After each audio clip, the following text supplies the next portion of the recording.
Welcome into Noise 11. What a great pleasure to introduce the Queen of Rock, Wanda Jackson. An absolute pleasure to have you in here, Wanda. Thank you.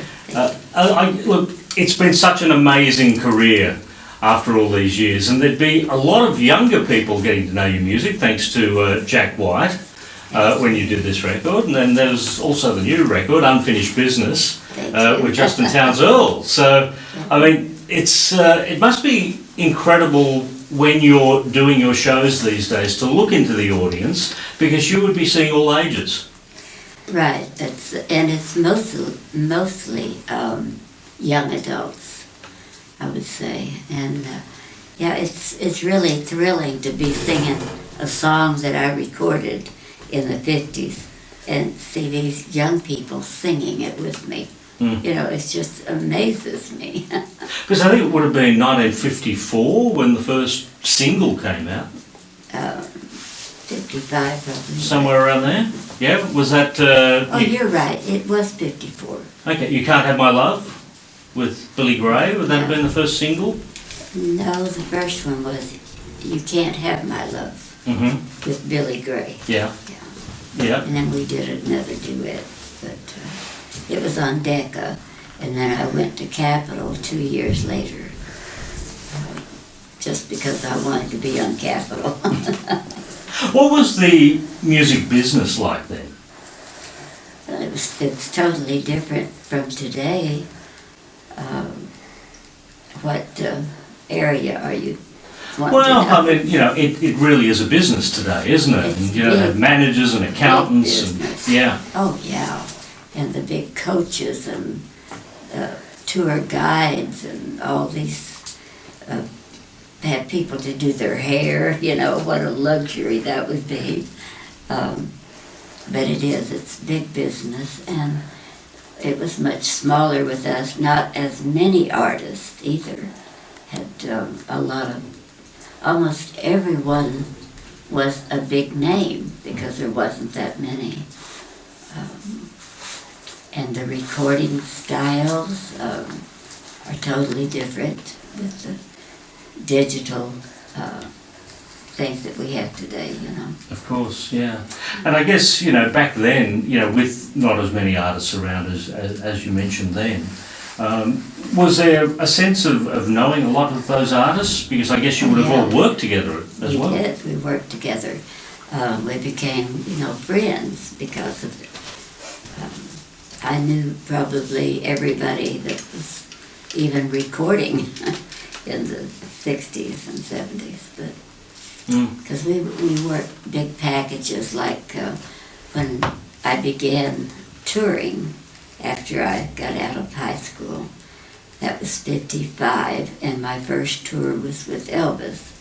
But then as he got more popular, it was not unusual at all to do a tour with Elvis, Johnny Cash, Jerry Lee Lewis, Buddy Holly, all on one show. Because I think the Johnny Cash movie, Walk the Line, you were actually portrayed in that movie, weren't you? Yes. I'm glad you noticed that. Did you, you watched the movie obviously, what did you think of it? I watched it, and you know, the first time I was so involved in the story that I didn't even know it was myself being portrayed.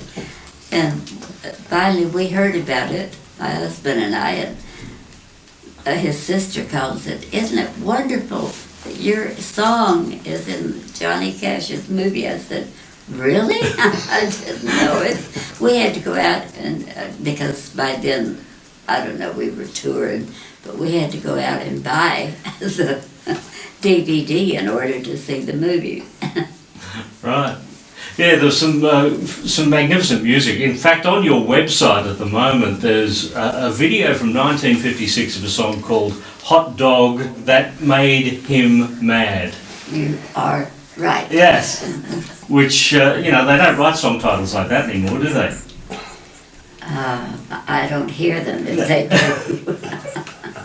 That was actually a cover song for me, but the song was used in a movie, and it was sung by Betty Hutton, who was a musical star, you know, dancing and singing and acting. And I heard that song and I just loved it, so I got the record of it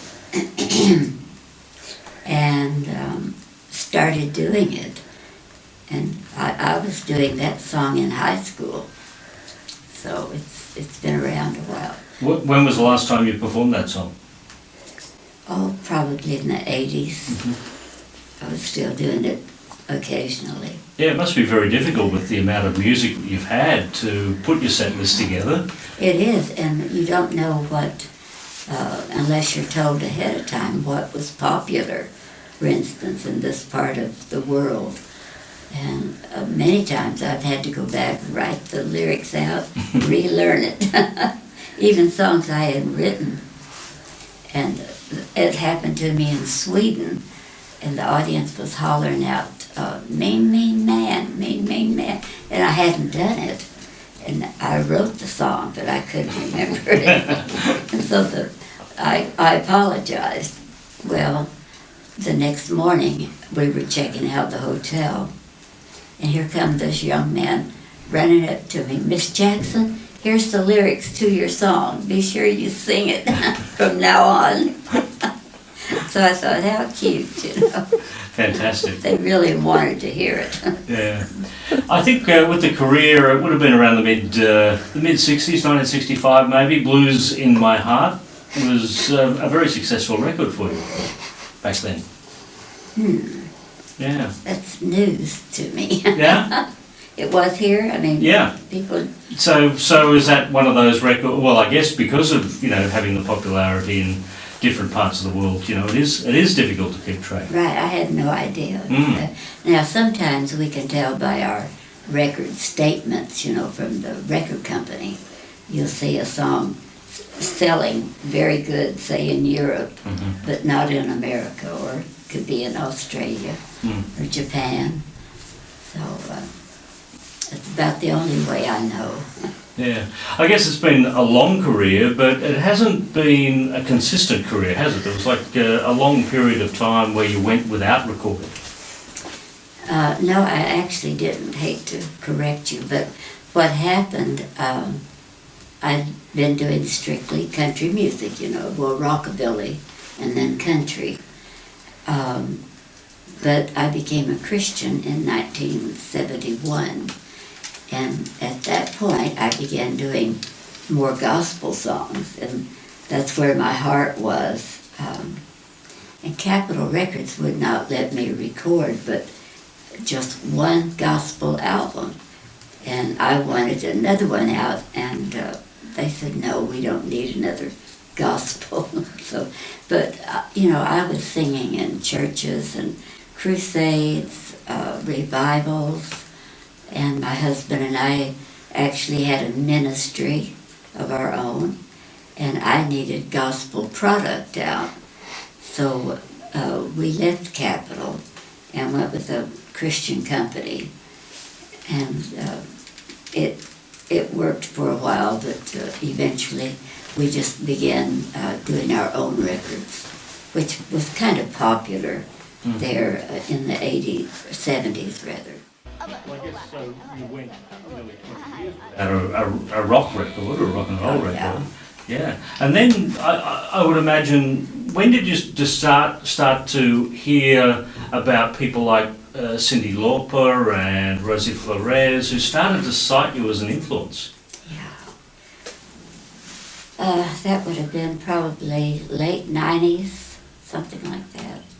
I'm looking over to my husband, who he was doing my booking up until just about a year ago. We went with an agency, but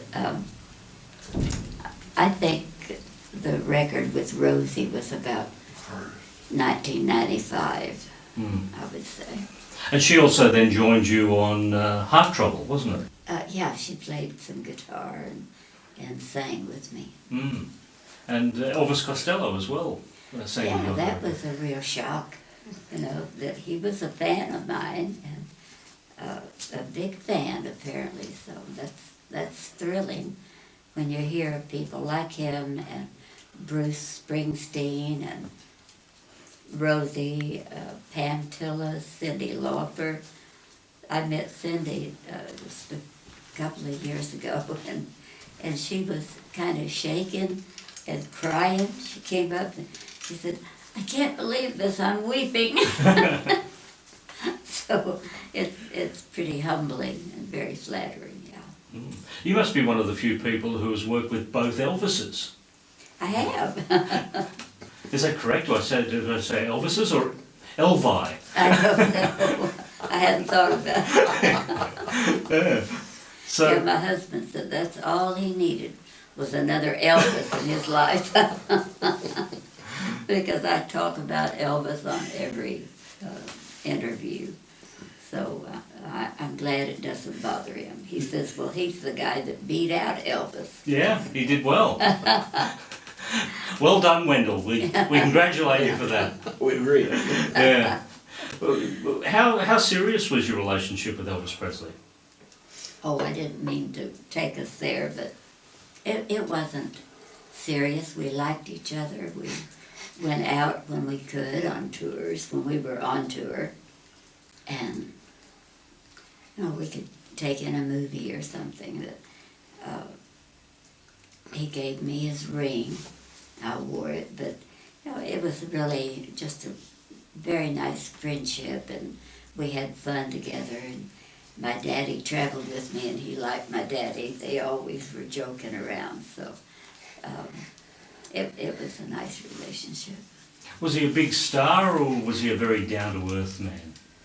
Oh, at that time he was down to earth.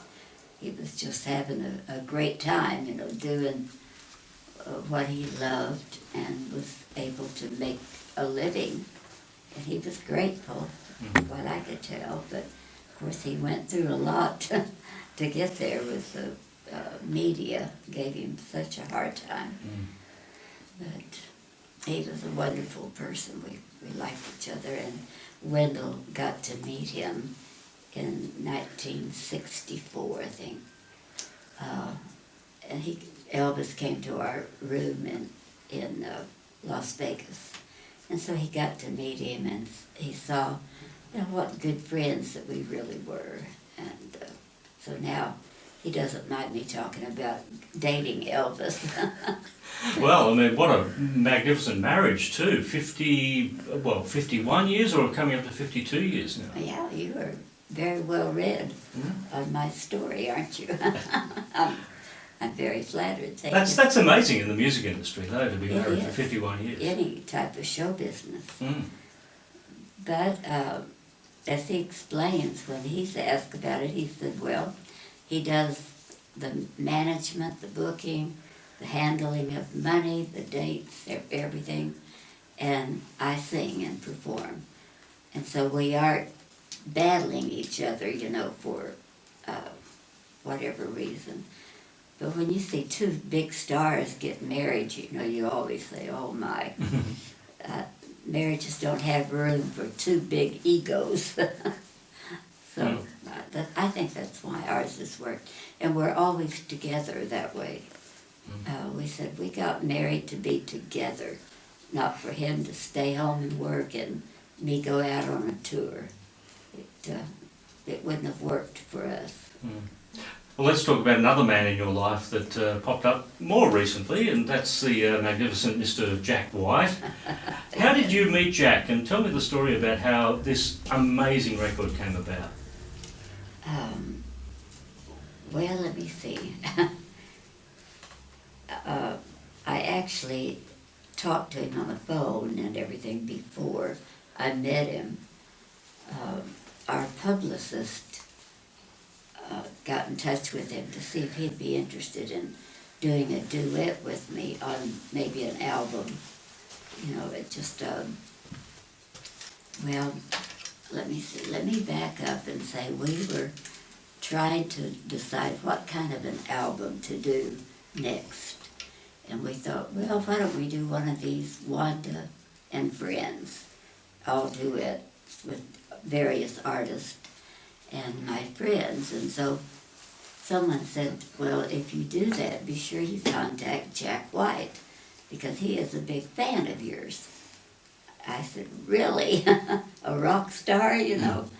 So, since then I've met other rock stars too that say the same thing. But our publicist called him and asked would he be interested in this. He said, no, I wouldn't be interested in just doing a duet with her. I would be interested in recording her and doing an album. And so after our publicist picked his phone up and found his voice again, he said, really? Well, we can see if that can be arranged. And so Jack called us and we talked and I liked him and he sent songs to me. And most of the songs he sent I knew or knew of that are on this record. And he liked some that I brought to the table. So it was a good mixture, but I really gave him a free hand at choosing the final material because he had in mind what he was wanting from me, that, you know, in the way of performance.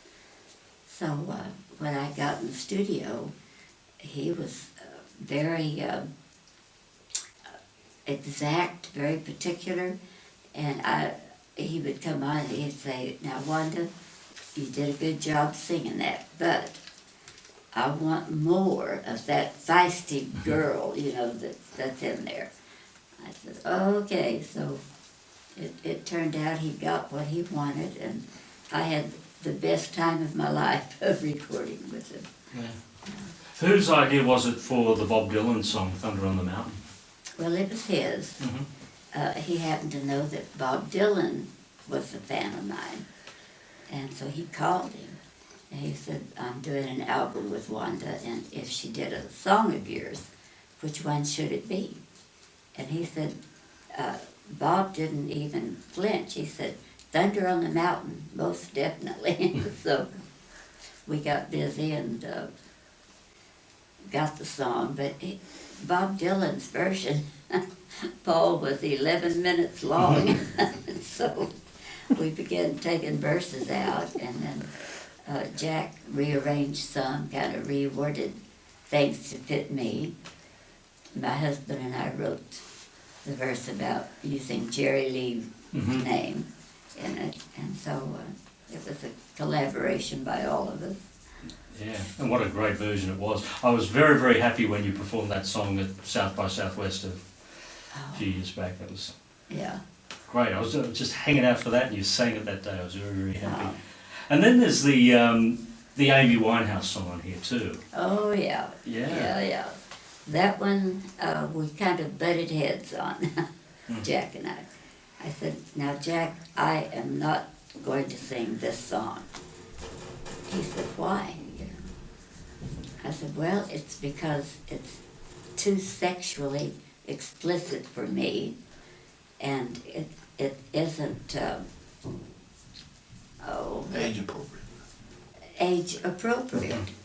You know, me singing like a song about this, and I said, besides, my fans do not want to hear me sing a song like that. He said, I think you're wrong, and proceeded to change the second verse for me. I said, I'm not singing that second verse. So he got his pencil out, sat down, and about 10 minutes he had the verse. He said, here, now see if you like it. I said, yeah, I think I can do it now. So there's quite a story behind that song, but I do it in my shows, and everyone likes it. It's fun to sing. Now this is a collaboration with Justin Townes Earle, and not only that, I believe it's the very first time he's produced anyone. It is. I think he did his own records and songs, but yeah, and so he was treading new water, you know, so to speak, and he was very easy to work with, just kind of polar opposite of Jack White. Justin is very laid back and real cool man, you know, slow going, but He's a good producer. From what I could tell, we worked together fine. He didn't make me do any more with the song than what I was doing. And he said, I want this to be you, front and center. And let's strip down the band, the music. I just want you. And I think that's what he got on this. There's a magnificent version of California Stars on here, which I knew from Wilco and Billy Bragg. Yeah. But of course it's a Woody Guthrie lyric. Right, and he is an Oklahoman, Woody Guthrie. I did not know. Yes. So, hometown boy. That's right, yeah. I thought it was an unusual song, but I really liked it. So I said, I would like to try this. I like it. So that's why it's on there. Do you still live in Oklahoma? Yeah, we came to Melbourne from Oklahoma City, 2 days ago. It took a day and a half to get here, I think. So we got in Sunday night, or Sunday morning rather, from America. Yeah. Well, it's been magnificent to catch up with you and hear the Wanda Jackson story. I think it was Adele who said that Rolling in the Deep wouldn't exist if it wasn't for you. If it wasn't for that song, Funnel of Love. Yeah. I opened 10 shows for Adele last year, or year before now. And she's a sweet lady too. I mean, she's fun. What I got to know of her. But when I met her, she had her hair in these big rollers and was eating lunch or something. And when she saw me, she stood up and grabbed me, almost picked me up off the ground. She's quite tall, you know. And she was so happy to meet me. And I was very glad to meet her too, of course. Well, I'm equally glad to meet you, and it's a We're pleasure to all have glad, you. We're all aren't we? glad that Wanda Jackson is here. Thank you for joining us at Noise and Living. Yes, you're welcome. Thanks for inviting me.